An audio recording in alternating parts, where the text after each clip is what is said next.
I think they like you. Good morning.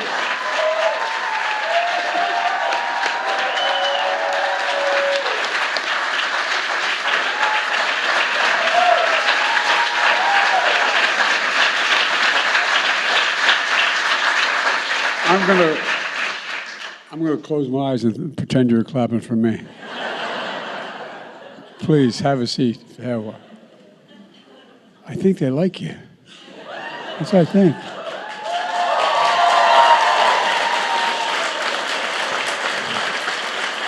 You see this senator right here?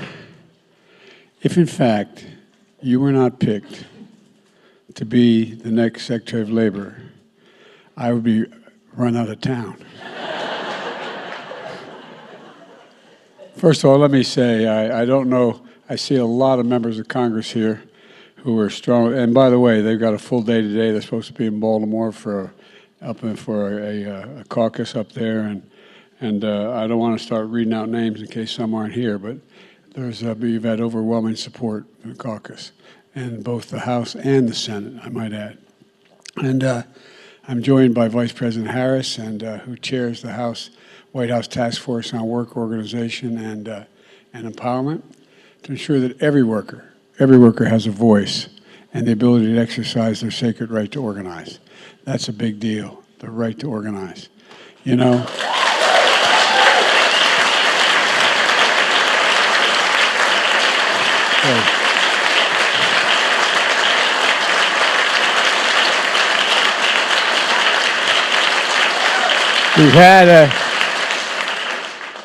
We've had no better partner in this effort, and so much more that he's done than Marty Walsh from Boston.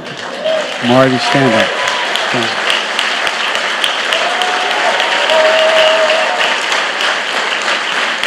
Marty has several claims to fame. He's a proud son of Irish immigrants, mayor of Boston, was for the last 2 years Secretary of Labor, and I assume he knows something about hockey. I asked if he'd take me with him, but he wouldn't. Chris, he thought I'd be the hockey puck. Anyway, look, it matters. I promised to be the most pro-union president in presidential history. I'm going to put this down.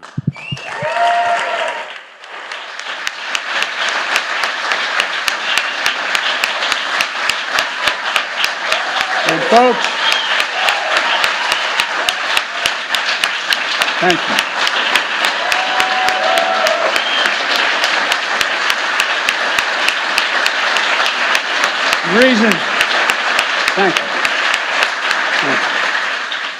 The reason I ran was to rebuild the backbone of this nation, the middle class.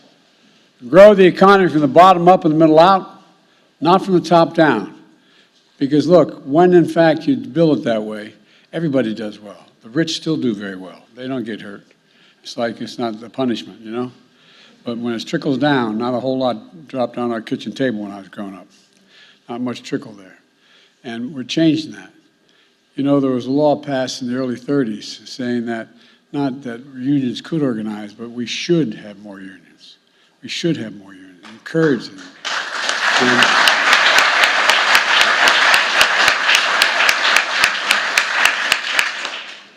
We're all guided by things that we've heard our parents and our grandparents repeat 1,000 times growing up and as a young person.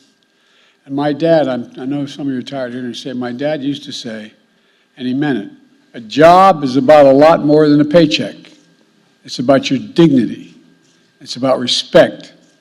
It's about being able to look your kid in the eye and say everything's going to be all right and mean it. And he meant it. Marty Walsh understands that each of these fundamental principles in his very bones. The past 2 years, we made incredible progress, in my view, and Marty's been an overwhelming reason why we have made that progress. Our economy sees record job growth. Historic laws that I've signed are going to create even more new jobs in years to come. And Marty put us on track to meet the bold goal of 1 million new registered apprenticeships by 2025.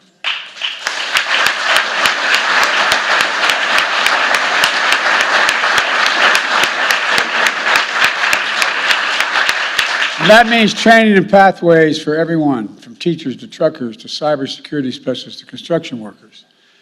Marty played a pivotal role in delivering rail workers this historic pay raise they got to prevent a potential catastrophic strike at the same time. But when we signed into law the Butch-Lewis Act that protects the pensions of millions of veterans.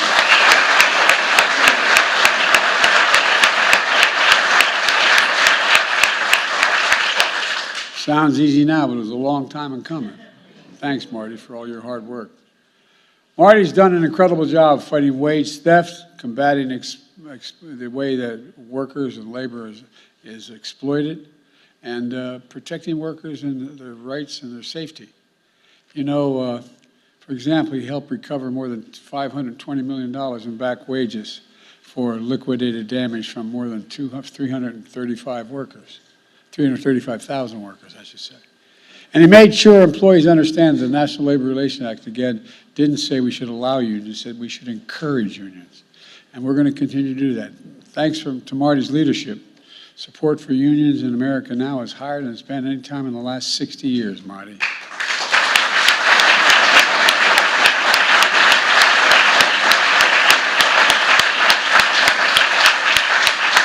I've known Marty a long time. I know his heart. Marty, thank you for everything you've done. Thank you for standing up for labor. Thank you for standing up for ordinary people. And thank you for having my back, pal.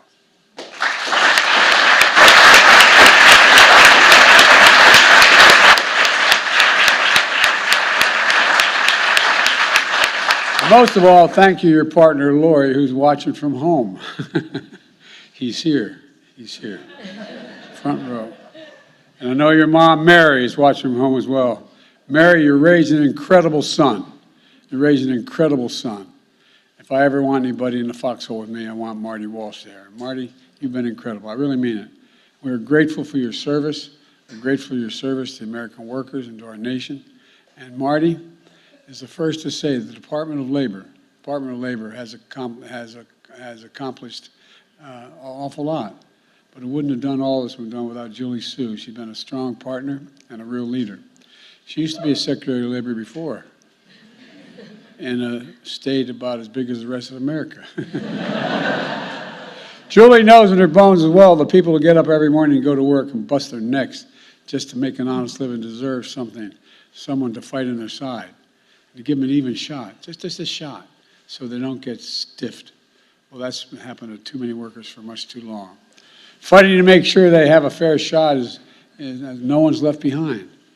Julie has spent her life fighting for that vision, her entire professional career. And as a civil rights lawyer, a leader of California State Labor Department, the biggest in the entire country, Julie spent 2 years representing workers. Many without college degrees, many who didn't speak English, but who worked long, long hours at low pay. And were just looking for a little bit of dignity. That's a little bit of dignity for themselves and their families. She's increased the minimum wage, cracked down on wage theft, protected trafficked workers, established and enforced workplace safety standards, and so much more. The Department of Labor, she's led the effort to ensure jobs of high-growth industries like semiconductor manufacturing, broadband, healthcare, and so much more, making sure they're good-paying jobs, high-quality jobs, and union jobs. Union jobs. When I spoke at the Business Roundtable, they wanted to know why I was so pro-union. I said, to save you money. No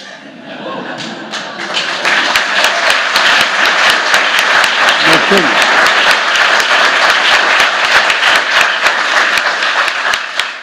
Most Americans out there think you want to be an electrician or you want to be a laborer, you want to be a carpenter, you show up and you get a job. Well, you spend 4 to 5 years as an apprentice. It's like going back to college with a little added degree. They're the best workers in the world, and you might as well get the job done right the first time and long-term save you a lot of money. And by the way, I didn't get much blowback when I made that comment. And like it is for Marty, it's personal for Julie. Born in Wisconsin, she's the daughter of Chinese immigrants. Mom of a union worker. Her mom was a union worker, and her dad was a small business owner.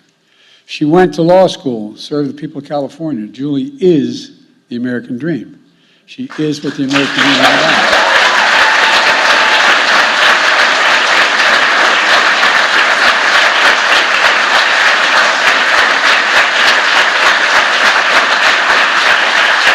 more importantly, I think even more importantly, she's committed to making sure that dream is in the reach of every American.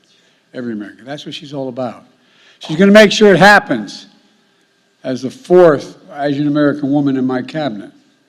But, you know, I know Julie, most important title is mom, and she has two accomplished, wonderful daughters. Stand up, girls, will you?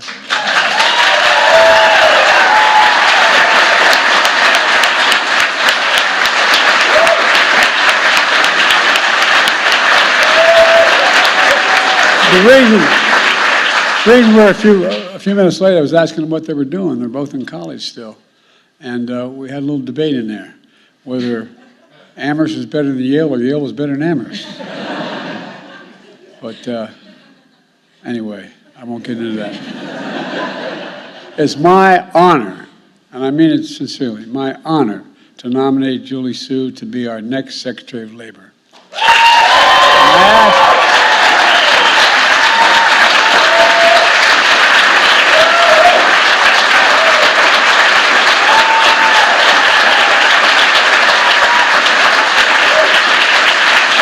I like it.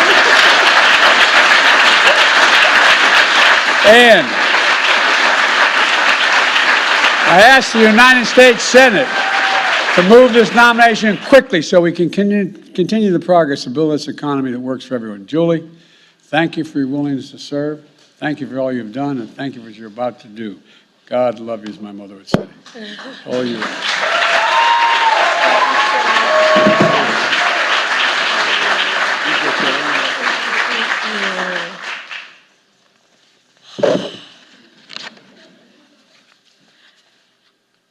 Okay.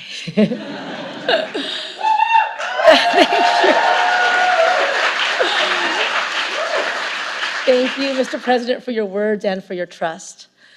60 years ago, my mom came to the United States on a cargo ship because she couldn't afford a passenger ticket. Recently, she got a call from the President of the United States telling her that her daughter was going to be nominated to be U.S. Labor Secretary.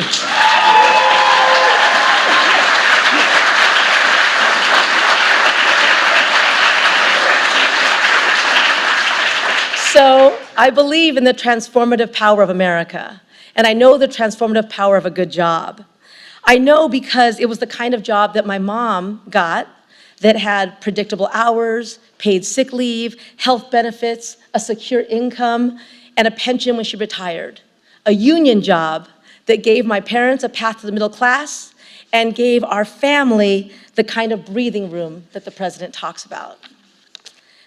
We have never had a president who has made workers, worker well-being, and worker power so central to his vision of a strong nation and a strong economy.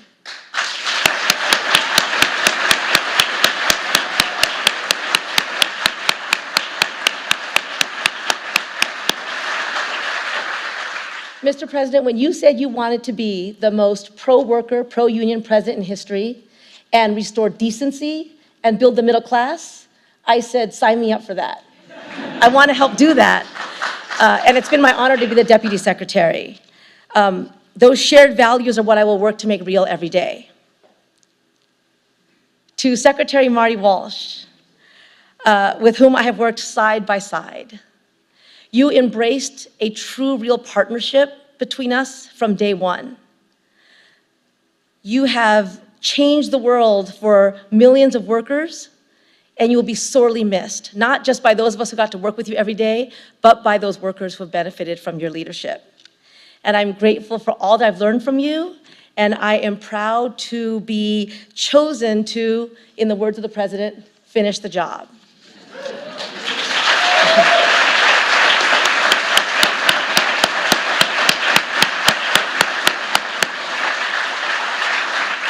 I have also been able to work in close partnership with the people who are the Department of Labor.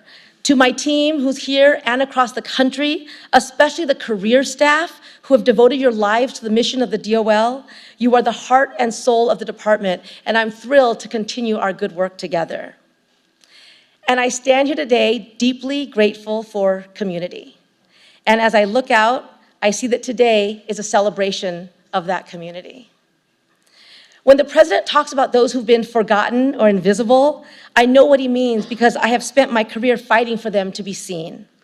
So to all workers who are toiling in the shadows, to workers who are organizing for power and respect in the workplace, know that we see you, we stand with you, and we will fight for you.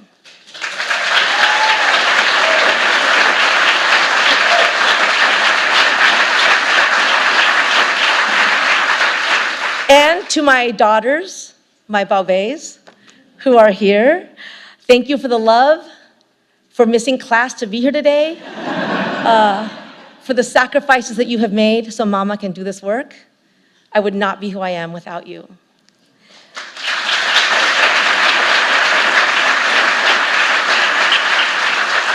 We have an extraordinary opportunity to build an economy where no one feels invisible, where every individual and community not only gets to benefit from the president's transformative vision for America, but also gets to help make it real.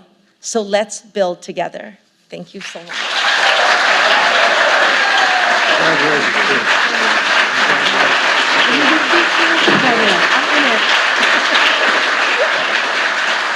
Ladies and gentlemen,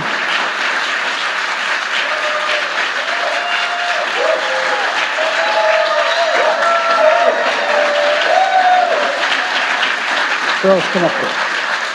Oh, come on. Come up here. Ladies and gentlemen, I know there are more presidents in this room than I met with when I met with the G20 presidents, but of unions. But I also know there's a bunch of cabinet members here. Would all the cabinet members walk up on the stage here that are here? Come on.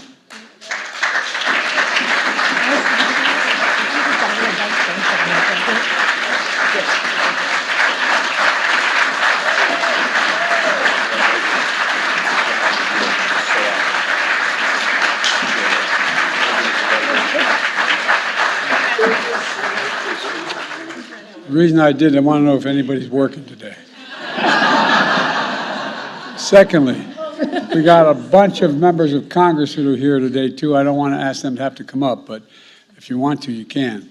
I got to start reading down. But at any rate, members of Congress, come on up.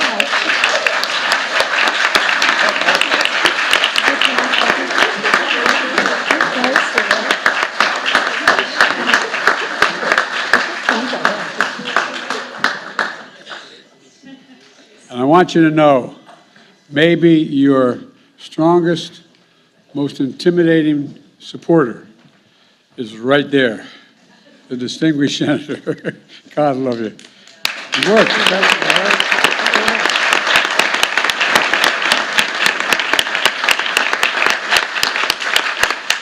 Folks, all kidding aside, putting politics aside, we can do a lot of good things. We have a shot to really do some really good things that are totally consistent with everything about what this country's about. And I'm just anxious to finish the job here. And so thank you, thank you, thank you. Thank all of you, and I wouldn't be standing here were it not for labor. Thank you all for all you've done for me, but much, much more importantly, all you've done for the country. Thank you, thank you, thank you. You're welcome to hang around.